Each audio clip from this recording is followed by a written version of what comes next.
Andy, good to see you. Andy, can you bring us up to date as to where you're at as regards sorting out your future and how likely you are to still be here next season?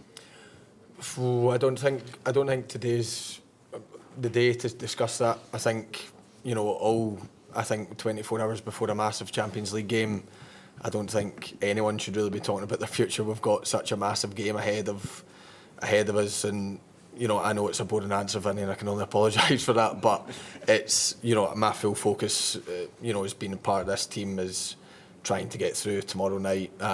You know, we've obviously gave ourselves an uphill battle, and I think full focus has to be on that. And you know, there'll be time to talk about my future, but you know, I'm not sure today's that day. What do you feel then is the mindset among the group at the minute, and have you been able to find reasons as to why you've not quite been able to produce that consistency this season?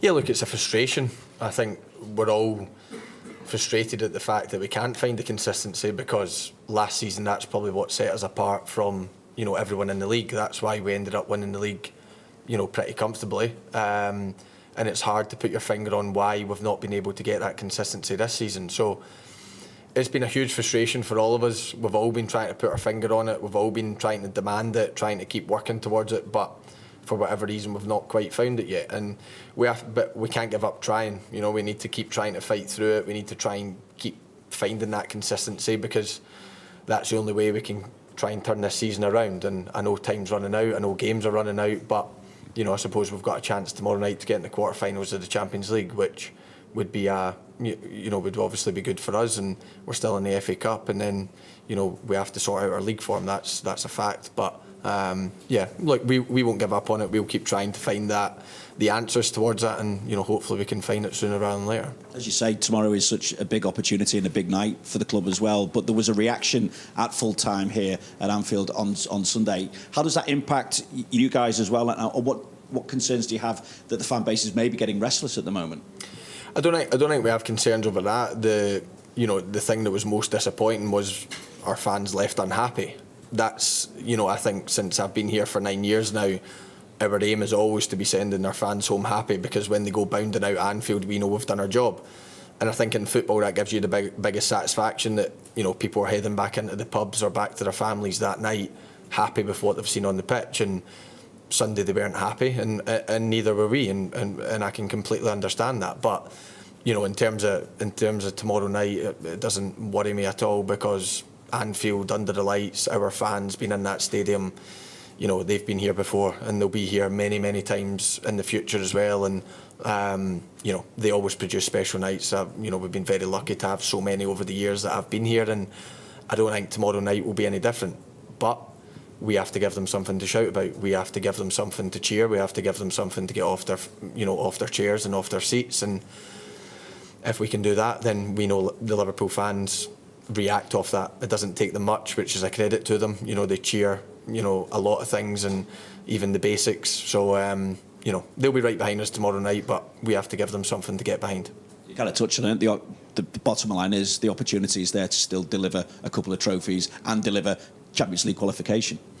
Yeah, of course, and that has to be, you know, that has to be the aim in terms of qualification, definitely. And with trophies, even when we were in amazing moments, and you know, 18-19 or 19-20, we never looked too far ahead. So we can't discuss if, you know, of course we have dreams of winning the trophies, but we have to focus on the next game ahead, and we've always worked at that. So tomorrow night's a massive game for us. We have to do everything we can to win that game, and then if we're in the quarterfinals, we'll focus on the quarterfinals, and you know, keep going like that. And that's always the way we've worked. But in terms of Champions League qualification, this club demands it. You know, this club demands it. The fans demand it. Like we says, we've got such a good relationship with the Champions League, and you know, this club has to be in the Champions League year in, year out. I think when I've been here, there's only been 1 year that we failed, and it was a difficult season. And you know, hopefully that's not going to be the case this season. Thanks, Andy. Good luck. Top man. Carl, different. Hi, Andy. I think in those few questions there, you used the word massive 3 or 4 times, and you've played in some big games. You've played in the final. Just how pivotal could this game be? I mean, it seems mad to say it's the last 16 Champions League second leg, but how, you know, it could determine the season as a whole, really, in terms of you've talked about Champions qualification and how important it is, but Yeah, look, the Champions League's always been important to this football club, and obviously last season we fell at this hurdle, but I suppose we were protected at the fact that we were quite a bit ahead in the Premier League, and it looked as if this point last season that we were going to be champions. It was probably a matter of when, not if. This season we don't have that, so we believe that this squad's good enough to be in the last 8 of the Champions League, but we have to go and show it. I don't think we showed it enough last week. I thought we struggled at times all over the pitch, so the performance level has to go up, and we know that. But if we do that, then I believe we're a good team on the day, and I think we've shown that this season. In the Champions League, we've had good performances, and we need to go and show that again. And if we do that, then I believe that we are good enough and we can be in the last 8 of the Champions League. So it's a massive game because it's the next game. The next game's always the biggest, but it's also a massive game because we believe that we can get through the tie, and we believe that we can go into the quarterfinals of Champions League, and you're a step further from achieving your dreams. So that's why it's massive. That's why it's big, and we're looking forward to it. And it's up to all of us to produce a good performance, and if we do that, then hopefully we send our fans a lot happier, home a lot happier than we did on Sunday. Paul Joyce, then Evan. Andy, what's the manager like in this sticky period now, or this lack of form, compared to what he was like last season when everything was going so well and the consistency was there? Yeah, look, obviously I don't think we really hit a bump in the road last year. Everything went probably as smoothly as you could have imagined in terms of his first season, but also in terms of our season. This season's been a bit more up and down, that's a fact, but he stayed calm. He stayed, he's obviously trying to find answers as well. Him and all the experienced lads were trying to put our finger on why the consistency's not been there, and he's probably trying to find it the most because obviously he's the manager and that's his job. So but he stayed calm, and he stayed, he's trying to find the answers, and everyone's trying to help him, and we're all pushing in the same direction. But obviously the pressure's a bit bigger than all of us at the minute because the results aren't there, and that's football. You have to perform, you have to get the results, and when you don't get that, then the scrutiny's bigger. So I think he's obviously faced a bit more scrutiny than a lot more scrutiny than he did last year. So have us as players, and it's up to us to stand up to that. We're all good enough to be at Liverpool, and it's up to us to show that. And if we do that, then I'm sure we can turn the tide back towards the way we want it to go. Adam. And I think you touched on it just earlier there, like Anfield European night, sort of racing out of the blocks. But do you feel like the style of play this season makes that a bit harder? I mean, it's certainly something that's frustrated the fans. Some of our performances have made it harder. I wouldn't say in terms of the style of play. I just think sometimes we've made, probably too many mistakes, or we've let the opposition get the first chance. And I think that's what's been the frustration probably within Anfield, and it's been the frustration on the pitch as well as in the stand. So it's not necessarily the style of play. It's just at certain games we've not been probably quite on it from minute one. I think tomorrow we have to be, especially in a knockout competition.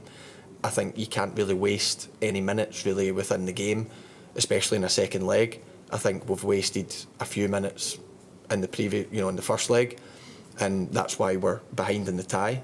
But we've now got another 90 minutes at least to try and go and put it right, to go and try and win the game first and foremost, and hopefully get enough to win the game in 90 on aggregate. But if not, then you can go to extra time, you can go to penalties. But our full focus has to be winning the football game in 90 minutes, and then we'll take whatever comes to us, after that. Beth.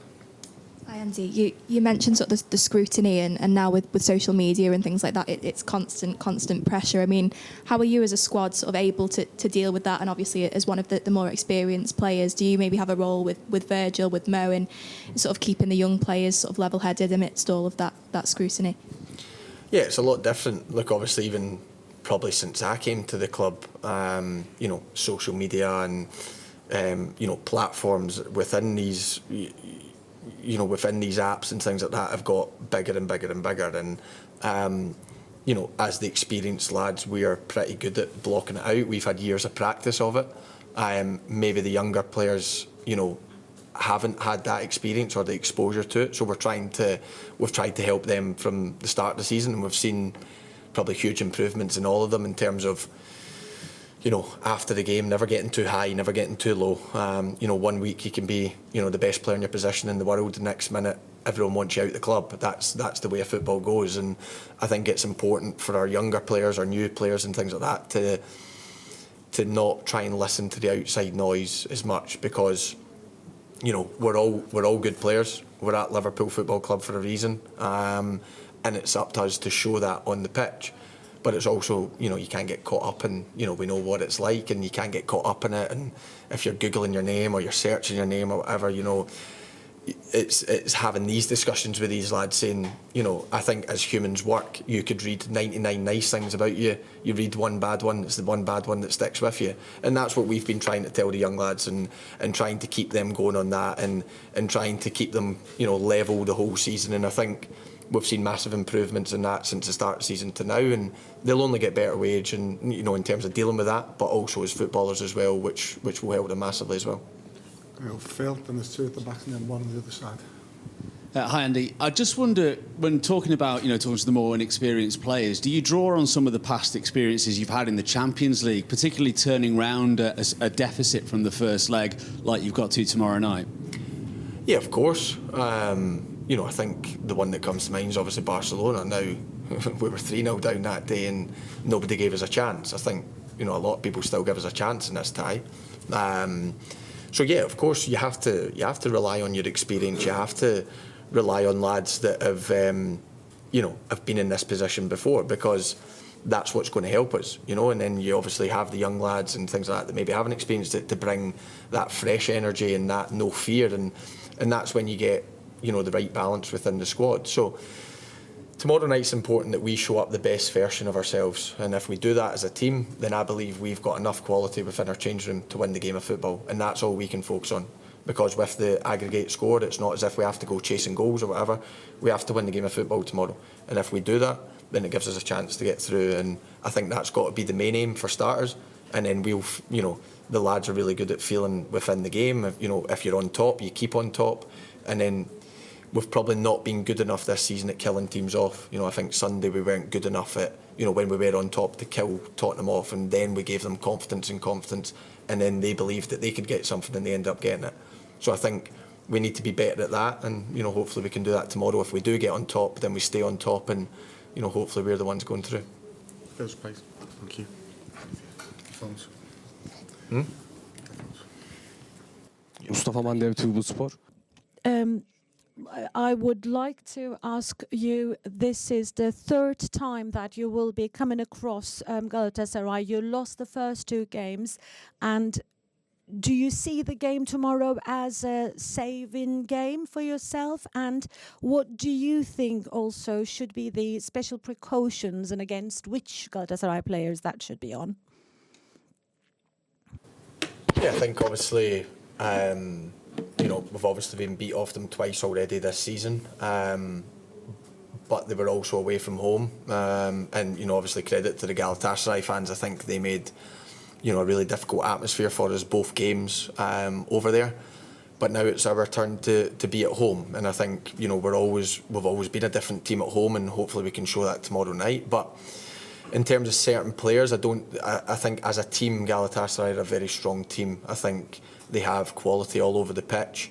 They, you know, they have pace up front. They look secure at the back. They've got a hard working midfield. So it's about us just winning our battles, trying to be better against the player you're up against, and if we do that, then I believe the quality we've got in our squad is enough to shine through. And if that happens, then, you know, I believe the goals will come, and we can win the game.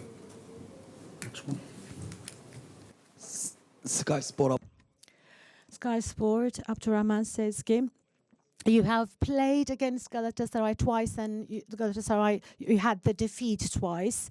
And what do you think was the most advantageous thing for you in those two games? And what was the advantage of Galatasaray in those games, in your opinion? Yeah, I think the advantage for them in that game was obviously they had their home support behind them, and, you know, they reacted off that, and I think they created really difficult atmosphere and things like that. But also the players produced 2 really good performances, and I think we were below par in both games, and I don't think tomorrow we can afford to be below par. I think we have to be better in the 2 games that we've already played, and if we do that, then I believe we can show the real Liverpool that we've shown at times this season. And that's a difficult team to play against. So we have to show that tomorrow night, and if we do that, then I believe we've got more than enough quality in our changing room to flip this tie.